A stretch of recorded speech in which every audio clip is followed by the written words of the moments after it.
Amateur night, amateur day Hey, here, hey, right? There we hey. go. Voice is always good, right? Yes.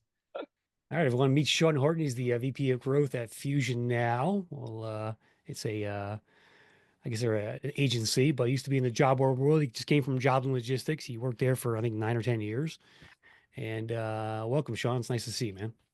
Hey, it's nice to see you, Chris. I appreciate you having me on here. Yeah, despite the recent move, I just personally needed to explore more walks of life overall, but my heart is still near and dear to the job board world. 15 years, five there at Career Builder slash Mm. Connect, and then 10 closing out my tenure with jobsandlogistics.com. So certainly still near and dear place in my heart. So regardless of the flag I may be flying currently, certainly still a champion and happy to be involved and help where I can, man.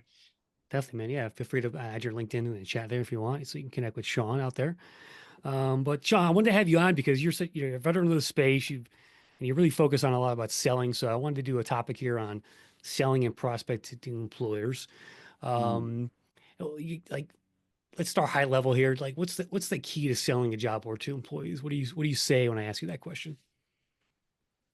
The key is truly understanding your board and what your message is, taking it all the way down to your traffic. I mean, that is point end of story. The more you understand about yourself and what you provide, the better fit you're going to be overall to any one said employer.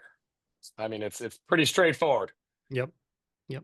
Okay. John, it's a pleasure to meet you. I'm curious. We were talking about agencies and job boards reaching out to Mhm. advertising agencies. So I'm going to make the assumption that Fusion now is an advertising agency. And from what I'm reading, it's basically focused on CDL drivers. Is that correct? Tell us a little bit about Fusion, actually, while we have the Yeah. audience. Absolutely. No, we are a full service recruitment advertising agency. We are specific directly to your CDL drivers, mechanics, technicians. I'll say logistics and transportation overall is going to be our wheelhouse, with our core being the CDL drivers side, which rolls right into, my overall past. Again, spending a decade with jobsandlogistics.com. It was really just kind of, a no brainer in a sense, going from focusing specifically on the job boards to now I can focus on everything and look to capture and work with others that I might have called, frenemies in the space, for lack of better terms. So now I have a plethora of different options to serve clients that, my hands, were kind of capped a little bit. I mean, job boards definitely provide a strong support mechanism and are very much a very important part of media planning. But as well as I do, in the grand scheme of talent attraction and all else we're doing, there are so many other components that, as a job board, you can't necessarily fill. And I think of ATS systems. I think of, certain levels of culture, branding. I mean, even, corporate websites. I mean, you guys know, regardless of the type of traffic or the type of response you may get on your niche focused job board, you get to like the careers page or no page at all, you're kind of like shooting yourself in the foot in a certain sense. So, just yeah, real excited. This is week 5, Week day five. 3 in that. So I'm still drinking from a fire hose a little bit. What's your advice for niche job boards or job boards selling into advertising agencies? Understand the agency's focus. That is really going to be, and what metrics are most important to the agencies themselves. There are so many different metrics that get thrown around, whether it's cost per hire, whether it's cost per lead, whether it's cost per click, whether it's number of hires. Every agency has, the direction that they take and steer their clients. So it's pertinent to know what language do they speak, what is most important to the agency and the clients they serve. An easy example, just coming from the jobs and logistics and jobs and trucks world, the idea of direct applications versus matched leads, or quote unquote just candidate leads when the day is said and done. The idea of, okay, said candidate fits this profile, so we're going to tee them up, to have that job. There are organizations that embrace and understand how to work with your client on any candidate type, whether it is a direct or whether it's an indirect. And there are others that will absolutely just not even hear the word. If you are not focused on direct traffic and direct applications, then there's not even a conversation. Good deal. Yep. Sean, go, look, you've done sales for how many years now? Say 15? 15. Yep. Okay. What's your most memorable like success story from that time? Like that you sold maybe a big package or a career building? You got a quick story for us? Absolutely. So probably my favorite success story does stem from jobsandtrucks.com, and it's with a healthcare provider. So, and you sit here, and I'm sure everybody, at least on the call and listening, is lightweight healthcare provider and trucks. And that's ultimately where I say you need to fit in. You need to understand your market, and you need to understand the value that you bring to the table, not only as the job board and having the right type of talent, but also having the experience and the expertise to help your clients assimilate and adapt to the culture of the audience you're looking to market to. So, in not so many words, I was working with a healthcare organization. They haul radiology equipment all across the country.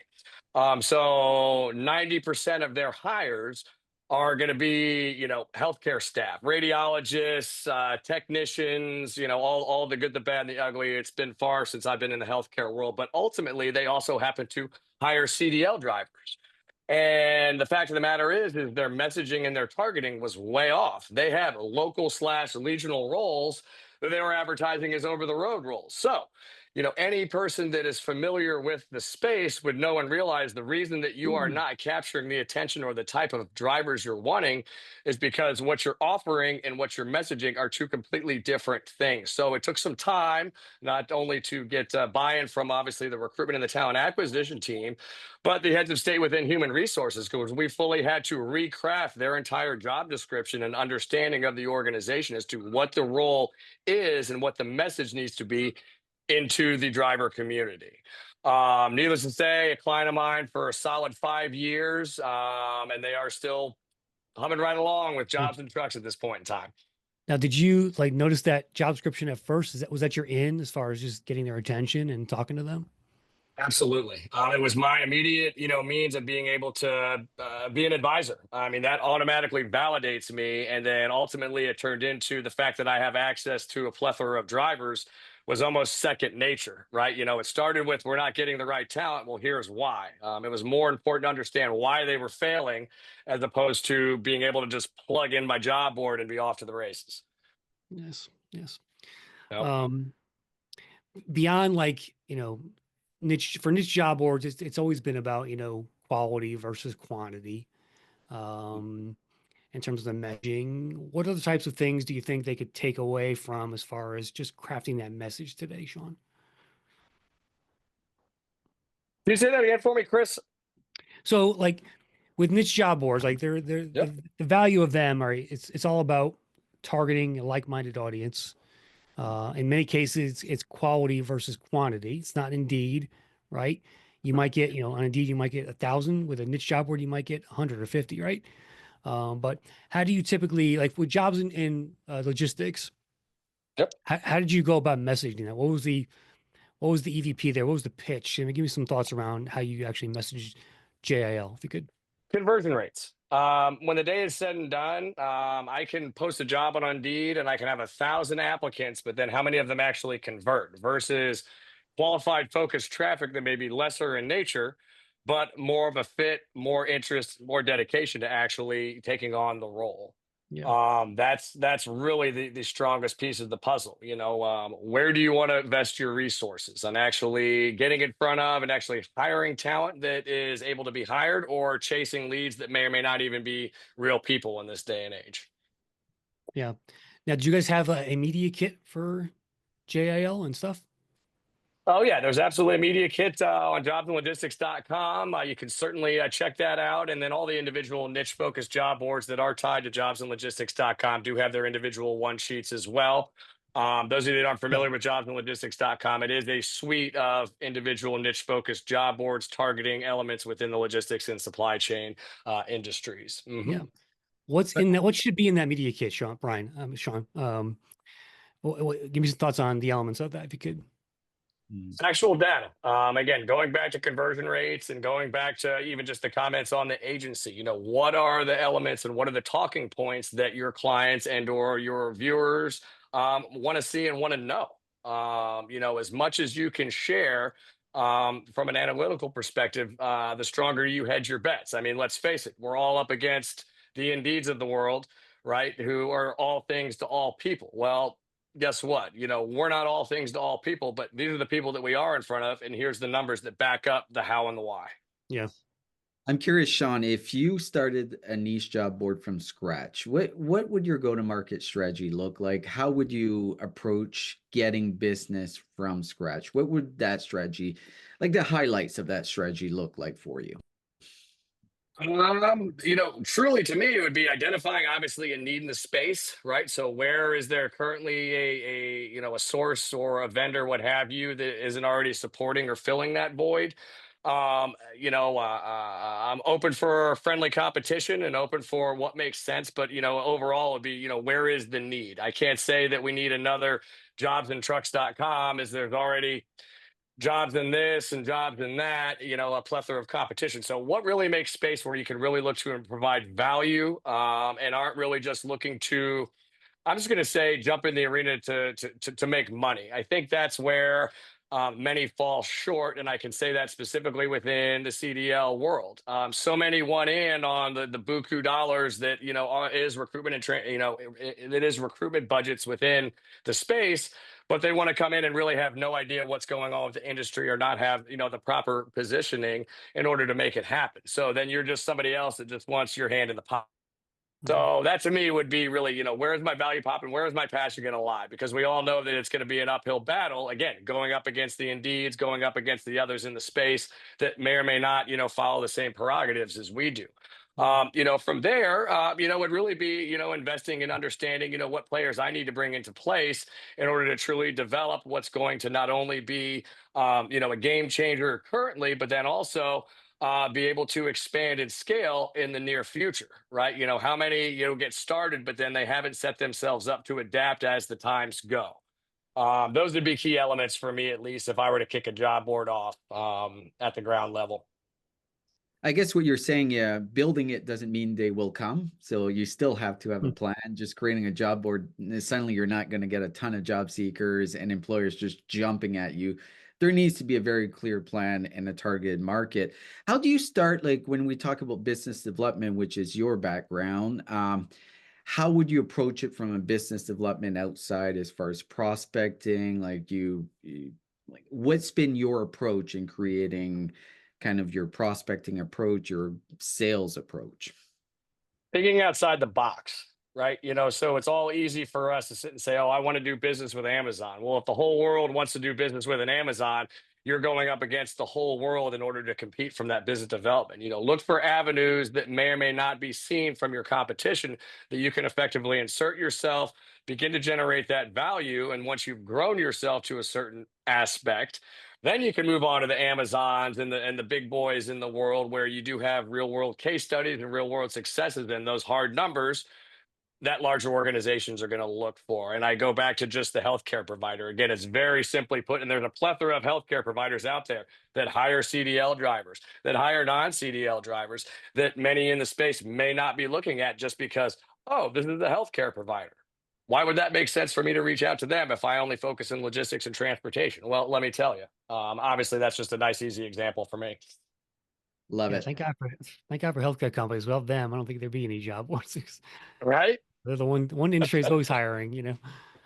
Um, interesting. That was a great question, Serge, around the prospecting stuff. And particularly Sean, give me some more details around prospecting. Like, do you do trip campaigns? Do you buy lists? Give me some more thoughts on that. You know what? I have never paid for any of that. I have never signed up for LinkedIn Sales Navigator or any of the wide world of sports that one can buy. So where do you get how do you where do you get your prospecting list from then? He froze there. Yeah, Sean, you there? I think he froze. Oh man. Sylvie has a really good comment here. Make sure you do Is your home. king. I stole this from Joe Shaker. You make a friend, make a sale. The only way you make friends is in conversation. So whether the most efficient way of doing that, of course, picking up the phone and making phone calls. And then, of course, all the other elements fall into a cadence somewhere along the way. But I very much am a fan of picking up the phone and calling.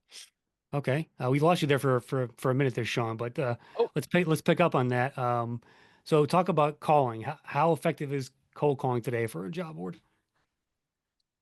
I would say it's very effective. I mean, honestly, over the past 10 years, it has gotten me the opportunity to, of course, be where I am today.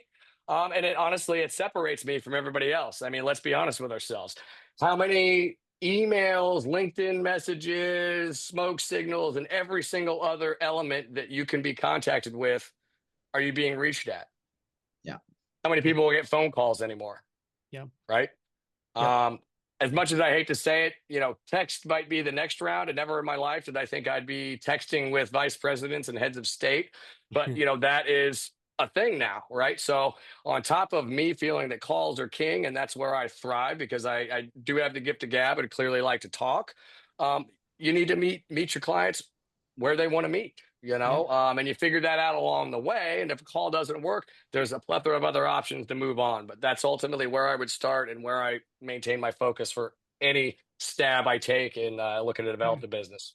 I'm glad you mentioned that, Sean, because in the world of AI created email messages, LinkedIn messages, I think we've all become numb to it. And I guarantee you, for everyone listening here, if you go to your email inbox, probably 90% of your emails that you receive, you're not even opening, especially the email marketing type of messages. So personalization is going to be very much a differentiator in this world of AI, especially moving forward. So anything you can do, like I am not used to getting a cold call anymore, but if I do one, I'm listening.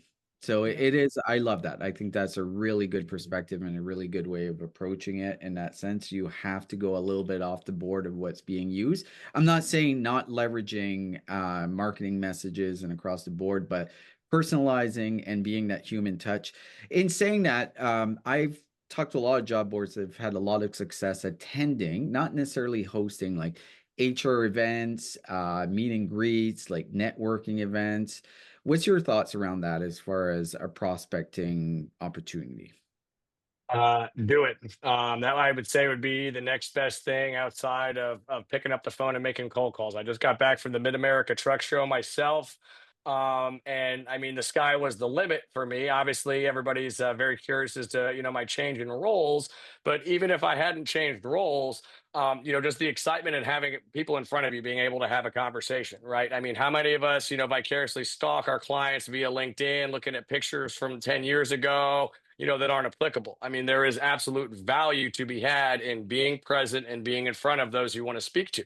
Again, we're approaching a world where, many of us aren't even going to know, are we talking to a robot? Is that really, Chris Russell, not to go down the doomsday rabbit hole, but is that really Chris Russell in front of me? Or is that, a My virtually avatar created talking. Yeah. version, I, so there's I a just lot to be had. I'm using an avatar today. It's not really me doing it.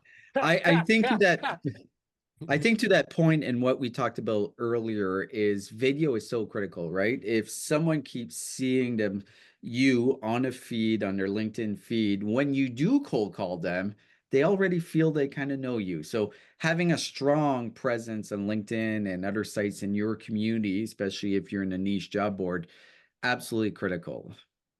Yeah, build. You got to build a brand today, right, Sean? It is about Absolutely. keeping your name, and you have to constantly remind people you exist in this business.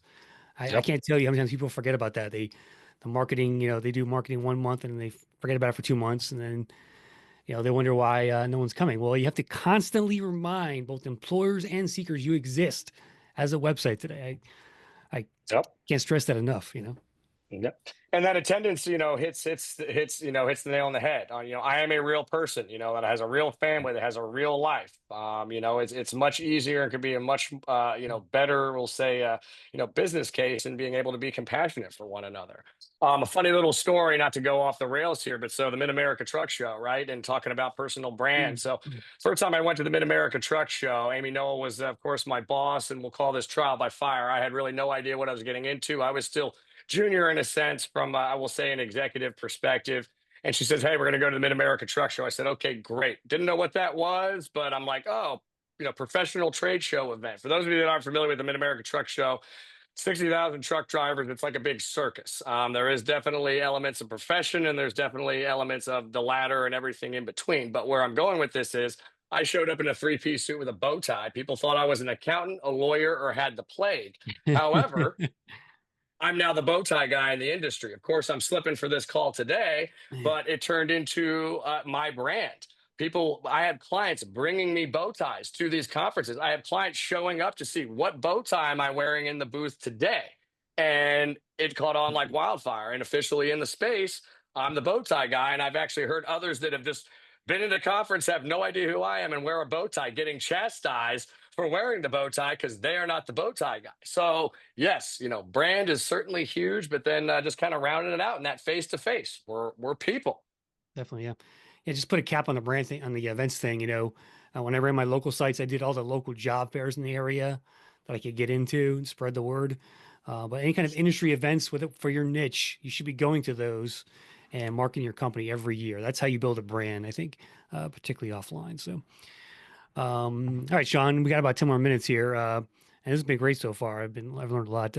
Let's talk about pricing a job board, Sean. First of all, what was the pricing for jobs and logistics? Were you CPC? Were you pay for post? Were you both? Give me some thoughts around what you guys did there. Yep. So they maintained standard job pricing. So it's fixed costs based off of whether you're looking at a single job or whether you're looking at a plethora of job. Of course, having different variations between standard job postings and your quote unquote slot options or parking spaces.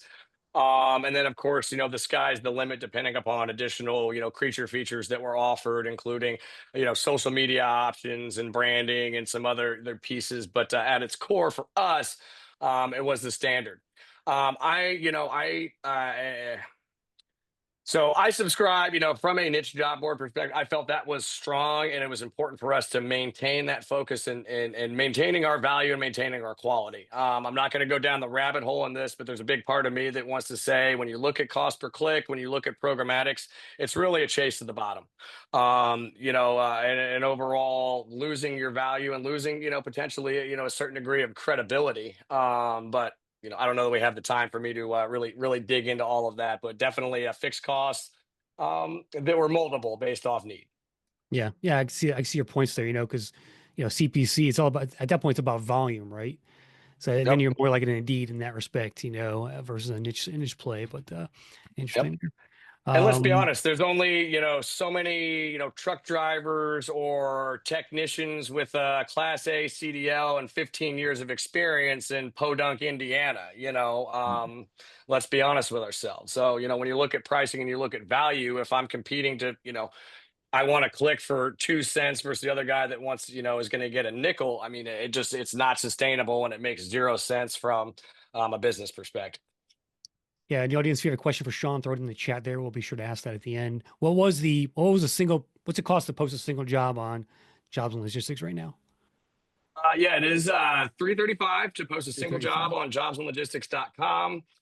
The driver's side or jobs and trucks has a little bit more expansive and a different segment of costing points, and that really is relevant to how buyers purchase in the driver or the truck driver and transportation space. I was honestly shocked when I made the transition as to every industry says they have their nuances, and I would certainly agree with that, but the trucking world it's a whole other ballpark from anything I've experienced. When I was at Career Builder, I was on point with healthcare and manufacturing. So definitely been exposed to many different industries, but you got to know your audience. You got to know the environment that you're going to be selling into. Yeah.